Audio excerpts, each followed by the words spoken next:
पैसा ही पैसा।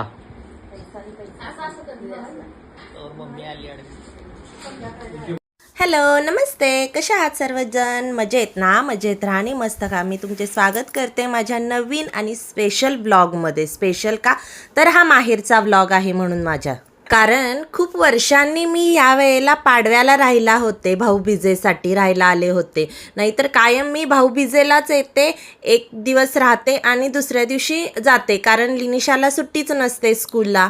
त्यामुळे या वेळेला भावांना भाऊबीजेला आंघोळ पण घालता आली आणि औक्षण पण करता आलं. नाहीतर कायम प्रत्येक वर्षी थोडंसं असं चुकल्यासारखं वाटायचं. इथे लिनिशाचं आणि तिच्या भावाचं, म्हणजे हा तिच्या मावशीचा मुलगा, यांची पहिलीच भाऊबीजेची आंघोळ चालली होती.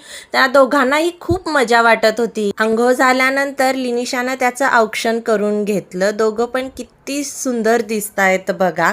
त्यानं पण छान असं दिदीला गिफ्ट दिलं. आमचं ज्वेलरीचं शॉप आहे, त्याच्यातलं सुंदर असं चांदीचं ब्रेसलेट त्यांनी दिलतं. ही माझी चुलत बहीण आहे. आमचा सुद्धा औक्षणाचा कार्यक्रम सुरू होता. इकडे आल्यानंतर मी व्हिडिओ शूट करायचे विसरूनच गेलते. हे व्हिडिओ सुद्धा माझ्या लहान भावाने शूट केलेले आहेत. हा माझा लहान भाऊ आहे. आमची जॉईंट फॅमिली आहे, त्यामुळे सगळे एकत्र आल्यानंतर खूप मजा मस्ती धमाल होत असते. त्यामध्ये व्हिडिओ पण शूट करायचा आहे, हे तर मी पूर्ण विसरून गेलते. ही माझी फॅमिली आहे, म्हणजे थोडीच फॅमिली आहे.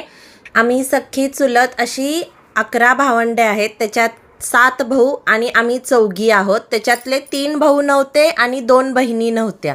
त्यांना पण आम्ही खूप मिस केलं. असं वाटत होते की हा दिवस कधी संपूच नये. औक्षण करताना पण खूप मस्ती चालली होती आमची.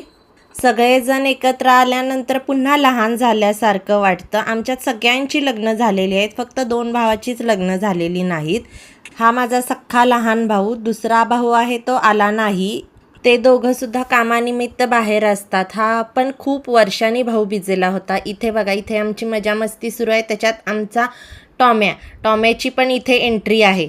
आता सगळेच आत मजा मस्ती करतायत, तर मी का बाहेर थांबू असे म्हणून तो पण आत आलता.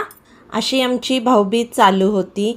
त्याच्यानंतर आम्ही ओवाळणी दाखवून मी सगळ्यांना चिडवत होते, बघा किती ओवाळणी दिली. ते पण म्हणत होते की आता एवढी सगळी ओवाळणी साठली तर आम्हाला तुझ्याकडून पार्टी पाहिजे म्हणून. आणि सगळे एकत्र आल्यावर पार्टी तर बनती है. तुम्हाला कसा वाटला हा माझा ब्लॉग मला नक्की सांगा कमेंटमध्ये. तोपर्यंत बाय बाय.